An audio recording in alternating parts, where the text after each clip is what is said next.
भावनाएं इकट्ठा कर इस आयोजन को सफल बनाने हेतु नगर में ऐसी गायें जिनके पैर टूट गए हैं, किसी की गर्दन में कुछ है, ऐसी बीमार गायें भी जो चल नहीं सकती, उनकी देखरेख करने वाला कोई नहीं होता है। यह कुछ इस प्रकार की भावनाएं जो नगर में, जिनको आप और हम आवारा गाय के रूप में भी कहते हैं या पुकारा जाता है, उन गायों की सेवा केवल आप और हम अपने घर पर निकलने वाले, अपने गली मोहल्ले में निकलने वाली गायों को एक दो रोटी देकर हम अपना कर्तव्य का इतिश्री समझते हैं। मगर फिर भी सभी गायें लगभग, अभी मुझे जानकारी मिली कि नगर में लगभग 800 गायें ऐसी हैं जो पूरे नगर में इधर उधर विचरण करती है। आपकी और हमारी एक एक दो दो रोटी के आधार पर ही उनका जीवन यापन चलता है। किसी वार त्योहार पे आप और हम लोग मिलकर किसी गायों को घास डाल देते हैं और इस प्रकार उनकी दिनचर्या आवारा गायों के रूप में होती है। उन गायों की आज पूरे नगर में, इन गायों को आज जो खाद्य सामग्री यहाँ तैयार की गई है और यह जो 6-7 टेम्पो भरे हुए हैं, यह पूरे नगर में जाएंगे। उनके पीछे इनके कार्यकर्ता भी जाएंगे और कोई भी गाय छूटे नहीं, ऐसी कोशिश की जाएगी। इस सेवा भाव के लिए निश्चित रूप से वह धन्यवाद के पात्र हैं। आप और सभी धन्यवाद के पात्र हैं। जन जागरण सेवा समिति जो यहाँ आप देख रहे हैं, इस जन जागरण सेवा समिति के माध्यम से आज की यह सेवा संपन्न होगी।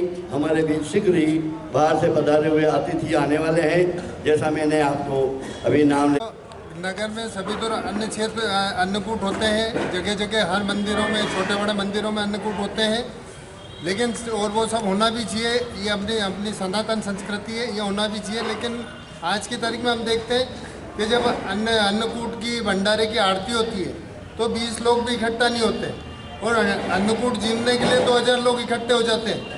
मतलब उन जो लोग वहाँ पे जीमने आते हैं उनको देखा जाए तो धर्म से कोई वास्ता नहीं है, ना वो कहीं आरती में दिखते हैं, ना कि वो बाद में दर्शन करने में नहीं जाते। 2000 लोगों में से 200 लोग भी उस मूर्ति के उधर दर्शन करने नहीं जाते जिधर 56 भोग लगा होता है। दूसरी बात यह है कि जिन लोगों को अपन भोजन कराते हैं उनमें अन्नकूट में वो लोग सभी, अगर अपन नहीं भी कराते तो वो घर पे कर सकते हैं, लेकिन अपन उनको भोजन करा देते हैं। लेकिन और हमारा उद्देश्य ये रहता है कि भाई भूखे को भोजन, जबकि ये गाय, आवारा गायें जो रहती है, ये जो नगर में विचरण करने वाले जो निराश्रित गायें हैं, उनका कोई भी नहीं रहता है और ये भी सब भूखी तरह से घूमती रहती। तो हमारी समिति का उद्देश्य ये है कि कम से कम इस तरह का अन्नकूट आयोजित करके उनको ज़्यादा नहीं तो एक समय का शुद्ध भोजन तो करवा दें, क्योंकि ये कूड़े करकट में से खाती है, आधे से ज़्यादा पेट तो इनके पॉलीथीनों से भरे हुए रहते हैं। और अब हमारी कोशिश ये है कि एक समय का इन सभी को शुद्ध भोजन मिले। और दूसरा ये है कि कम से कम दूसरे लोग भी इन चीज़ों दिन पे कुछ भी नहीं तो 100 रोटी बनवा के भी अपने मोहल्ले में दे दें। कोई ज़रूरी नहीं कि बहुत बड़ा आयोजन करें, चाहे तो एक बोरी खल लेके न कुछ गायों को दे दें, कैसे भी करके मतलब अपनी छोटी छोटी गतिविधियां कर सकते हैं। कोई बहुत बड़ा आयोजन करने की कोई ज़रूरत नहीं है। जन जागरण सेवा समिति ने सिर्फ ये आयोजन इसीलिए किया है कि जब हम देखते हैं कि भंडारे की आरती में 20 लोग नहीं जाते, भंडारा जीमने में 2000 लोग चले जाते हैं, तो और उनको कोई मतलब ही नहीं रहता सिवाय जीमने के। तो या तो भूखे को भोजन मिले या जिसकी श्रद्धा उसको मिले। ना उनकी श्रद्धा है ना वो भूखे हैं, क्योंकि वो घर जाके भोजन कर लेंगे। अगर आप नहीं कराओगे तो घर जाकर कर लेंगे। लेकिन ये जो निराश्रित गायें हैं, इनका भोजन का आधार सिर्फ कूड़ा करकट या हम जो रोटी देते हैं उस पर आधारित रहती है। तो हमारा उद्देश्य सिर्फ यही है कि इस बहाने से इनकी कुछ सेवा हो। और दूसरा कि भाई लोग भी कम से कम इस अन्नकूट की तरफ भी थोड़े से वो झुके। हमारा किसी से कोई विरोध नहीं है कि हम कोई सनातन संस्कृति, किसी भी संस्कृति का विरोध नहीं करते। वो अन्नकूट होता है वो भी बहुत अच्छी बात है, होना भी चाहिए, ये सब चीज़ें होना ही चाहिए। लेकिन कम से कम इस तरफ भी थोड़ा सा ध्यान दें कि इसे निराश्रित, मुख बधिर, और सबसे बड़ी बात तो ये है कि इनका पेट भी रोज़ाना पूरा भी नहीं भराता है, तो इससे भूखों के लिए कुछ व्यवस्था हो, बस इसीलिए। धन्यवाद। तो भगवान ने अपना रुद्र रूप धारण किया और उस रुद्र रूप में उन्होंने पृथ्वी और आकाश यानी पूरे ब्रह्मांड को नाप लिया। लेकिन वो वचन के पक्के थे राजा बलि। फिर उन्होंने जिस प्रकार से तीसरा पांव आगे बढ़ाया और उस पांव के ऊपर जिस प्रकार राजा के सिर पे उन्होंने पाँव रखा, उस पाँव के रखने के बाद में वहाँ पर गंगा माता प्रकट होती है और उस गंगा माता से भगवान जहाँ पर वो जल जाता है वहाँ पर गौ माता की उत्पत्ति होती है। गाय कोई प्राणी नहीं है, कोई पशु नहीं है, गाय हमारी गौ माता है। आज हम देखते हैं हमारी गौ माता रोड पर बेसहारा जाती है और आज हमारे सब लोग बैठे भी है, व्यापारी लोग भी बैठे हैं। उनसे मेरा हाथ जोड़ के निवेदन है कि रात के समय में अपने प्रतिष्ठान पर रस्सी ना बांधें, क्योंकि आप रस्सी बांध देते हैं तो रोड पे आती है और रोड पे उसकी दुर्घटना होती है, एक्सीडेंट होता है, फिर उसको लहू लुहान होती है और बहुत सारी समझती है।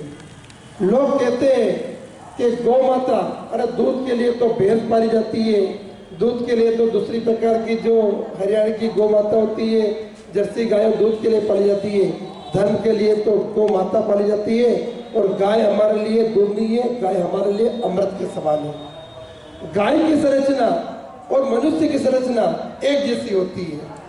गाय की आंखें और हमारी आंखें एक जैसी होती है। 9 महीने में प्रजनन क्षमता होती है, उसी प्रकार गाय का भी जो बच्चा होता है वो 9 महीने में होता है।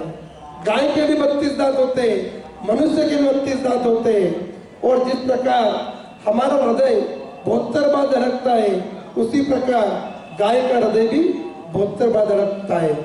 और हम देखते हैं जब मिलते हैं तो किसी से हम राम राम करते हैं, जब विदा होते हैं तो राम राम करते हैं और अंत घड़ी में जब स्वर्ग सिधारते हैं तो राम नाम सत्य से स्वर्ग सिधारते हैं। तो गौ माता वैतरणी नदी भी पार करवाती है और आप सभी के सहयोग से आप एक पुण्य का काम कर रहे हैं और ये जो पुण्य का काम है ये सभी के भाग्य में नहीं रहता है और गौ माता को हम कभी नहीं पालते, गौ माता तो हमें पालती है।